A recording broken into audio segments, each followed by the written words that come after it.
Senhor, foi realmente uma graça. O Senhor ministrou muito sobre This is a mim. demonstration of Ustream Producer. 1 Coríntios capítulo 10. Interessante que quando ela estava falando, nos primeiros versículos desse texto, e ela estava falando assim que Deus deu direção a Israel quando ele tirou Israel do Egito e conduziu Israel pelo caminho, pelo deserto. E ele mostrou o caminho para Israel e mostrou a direção. E quando ela estava falando nisso, eu comecei a pensar, assim, me veio rapidamente à mente, né, de algumas pessoas que há 22 anos atrás, quase 23 This is a anos atrás, demonstration of Ustream Producer. foram assim marcantes na minha vida, na vida da minha esposa, Beth, para nos dar direção, para nos mostrar caminho.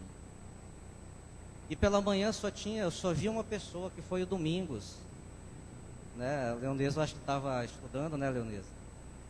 Mas a Leonesa foi uma dessas pessoas. Fica em pé aí, Leonesa. Essa jovem senhora foi uma dessas pessoas que realmente me deu direção. This E is a aqui também uma outra demonstration pessoa of que me Ustream ajudou, Producer. né, que nos introduziu nesse caminho, que nos deu assim graça, com certeza orou pela gente, foi a Rose Nantes, também está aqui presente. Fica em pé, Rose, em nome de Jesus, essa outra jovem senhora. Então assim, queridos, é uma graça realmente, fora essas duas irmãs, né, tem o esposo da irmã Leonesa, o Domingos, irmã Hilda, Matusael, Daniel, This is a pastor demonstration of pastor Ustream Marcelo, Producer. missionária Ângela, e tantos outros, Marcondes, pessoas assim amadas, que quando a gente realmente olha para trás, a gente vê que essas pessoas foram influentes, né, famílias que nos influenciaram, pessoas que nos influenciaram para que a gente realmente tivesse direção, assim como Deus fez com Israel. E desde manhã a gente tem ouvido essa palavra, né, como Deus tem tratado o seu povo. E Ele está fazendo aqui um paralelo daquilo que Israel foi quando o Senhor resgatou Israel do Egito. Em relação a essa igreja chamada Corinto, a igreja que estava sediada em Corinto. E também isso traz um pouco de um paralelo também, traz um pouco de graça, né, de observação sobre as nossas vidas. E assim o título da pregação é aprendendo com Israel como não fazer. Então o que a gente vai ver nessa noite aqui é alguma coisa que Deus está falando através da sua palavra ao longo dos anos, falou para Israel, está falando à sua igreja, falou para a igreja de Corinto, está falando para essa igreja, a Comunidade Batista da Paz, para que a gente realmente se situe, para que a gente tome o norte, saiba para onde a gente vai estar caminhando, saiba o que nós estamos fazendo, qual tem sido assim o nosso posicionamento diante de Deus, como tem sido a nossa vida diante de Deus. Isso é muito interessante. Algumas vezes a gente se encontra assim como que um barco à deriva, a gente não sabe para onde vai. E aí nós precisamos de Jesus no barco para nos direcionar. E às vezes nem sempre a gente vê um Jesus andando pelas ruas. A gente não vê Deus andando pelas ruas, a gente não vê o Espírito Santo andando pelas ruas. Mas nós vemos aí uma Leonesa, nós vemos uma Rose, nós vemos uma Matusael, nós vemos o Márcio, nós vemos uma Luciene, nós vemos o Marcos, que vão realmente nos dar direção. Amém? Você pode dizer amém? Amém. Então nós vamos ler esse texto. Demonstration of Ustream Producer. Diz assim a palavra do Senhor. Ora, irmãos, não quero que ignoreis que nossos pais estiveram todos debaixo da nuvem, e todos passaram pelo mar, e todos foram batizados em Moisés na nuvem e no mar, e todos comeram de um mesmo manjar espiritual, e beberam todos de uma mesma bebida espiritual, porque bebiam da pedra espiritual que os seguia, e a pedra era Cristo.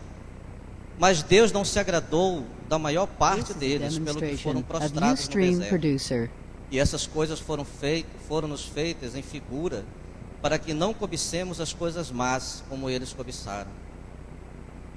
Não vos façais, pois, idólatras, como alguns deles, conforme está escrito: o povo assentou-se a comer e a beber, e se levantou para folgar.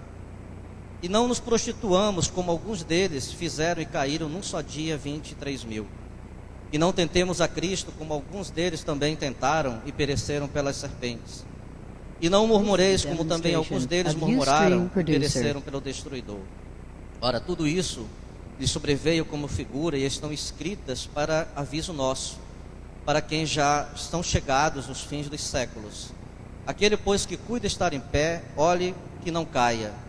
Não sobreveio vós tentação, senão humana, mas fiel é Deus, e vos não deixará tentar acima do que podeis, antes com a tentação dará também o escape, para que possais suportar. Senhor nosso Deus, Pai querido, nós queremos apresentar essa palavra ao Senhor, Deus, que vai ser ministrada sobre a Tua igreja. Apresentamos as nossas vidas a Ti, rogamos a Ti, Espírito Santo, que o Senhor, Pai, desarme o nosso coração, que o Senhor, Pai Santo querido, faça com que o nosso coração seja uma terra fértil, seja uma terra arável, Senhor Deus, para que a Tua palavra chegue de uma forma, Senhor Deus, sobrenatural, que nós venhamos a entender, compreender, discernir, Deus, perfeitamente, Deus, aquilo que o Senhor quer ministrar sobre as nossas vidas, Pai.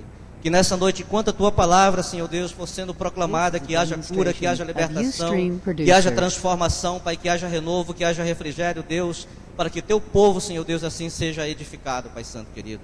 Deus, muito obrigado, Senhor Deus, nós Te louvamos, em nome do Senhor Jesus Cristo de Nazaré, Pai, amém.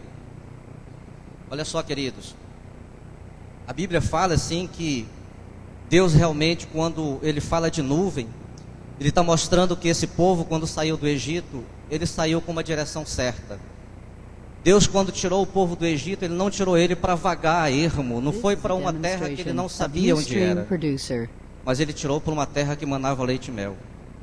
E Ele fez uma promessa para esse povo também, que quando eles chegassem em Canaã, eles teriam casas que eles não tinham edificado, eles teriam plantações que eles não tinham plantado, eles teriam terra que eles não tinham conquistado, e que todo o tempo que eles estivessem pelo Egito, estivessem pelo deserto, e Deus realmente estaria provendo aquilo que eles precisavam. E a gente vê assim que toda a história do povo de Israel pelo Egito, Deus esteve com eles. Quando o sol estava escaldante, o Senhor mandava uma nuvem. Quando era noite que o deserto ficava gelado, o Senhor mandava fogo. Quando os inimigos queriam se aproximar, o Senhor estava ali com seus anjos para protegê-los. Quando via algum animal peçonhento, o Senhor estava para guardá-los. Quando via algum animal selvagem, o Senhor também estava para guardá-los. Então assim, eles aprenderam isso com o Senhor. Eles tiveram esse tempo todo caminhando com o Senhor. A própria estada deles no Egito, quando eles foram tirados, foi um milagre, porque eles presenciaram assim de uma forma sobrenatural o milagre de Deus. Isso quer dizer para a gente, queridos, uma coisa tremenda, maravilhosa também. Quando fala que eles foram batizados no mar, significa que também, quando o Egito foi batizado no mar, significa que eles foram assim de alguma forma levados à redenção, foram transformados. E a palavra, como a gente lê aqui, fala de todos. Ela não fala de uma parcela de Israel, ela fala de todos. Todos que estavam naquela caminhada foram abençoados, foram batizados, estiveram realmente ali com Deus à sua frente. Todos que estavam caminhando em direção a Canaã, eles tiveram a bênção do Senhor, a graça do Senhor, o cuidado do Senhor. Assim também a nossa vida com o Senhor tem sido desse jeito. Não há uma parcela, não há um pouco de pessoas, não há uma célula de pessoas, mas toda uma multidão que caminha com o Senhor. E aí a gente fala, não olha para a placa, não olha para a igreja, não olha a questão assim do ministério, mas olha assim para a sua igreja, aquela que Ele está contemplando sobre a face da terra. E Ele tem conduzido essa igreja assim. Mas também Ele diz que chega um momento que Ele fala assim, que essas pessoas, elas cogitaram coisas más. E a gente procura entender o que seriam coisas más, né? E diz assim que por causa dessas coisas más, alguns deles ficaram prostrados no deserto, eles não entraram na terra prometida. E Paulo, queridos, quando estava falando isso, ele estava falando para a igreja de Corinto.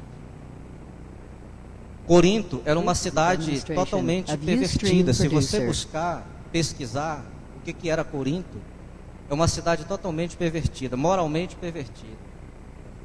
Uma cidade idólatra.